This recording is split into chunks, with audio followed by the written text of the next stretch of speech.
Matagumpay na naisakatuparan ang isinagawang declamation and poster making contest kaugnay sa paggunita ng 31st National Crime Prevention Week na ginanap sa Pro 13 Multipurpose Center, Camp Colonel Rafael C. Rodriguez, Butuan City. Ibabalita yan ni Patrolwoman Kay Francisco.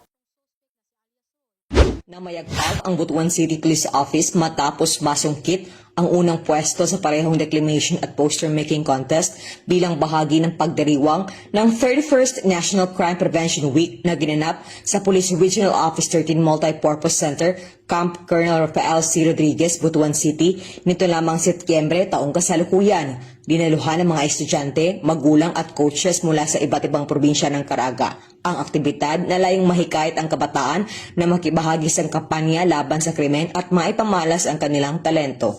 Sa declamation contest ay nagwagi ng unang pwesto si Miesha Ray Estranolia mula sa Agusa National High School, samantala sa poster making contest ay unang pwesto ang nasungkit ni Riza Angel H. Rolio mula rin sa nasabing paaralan.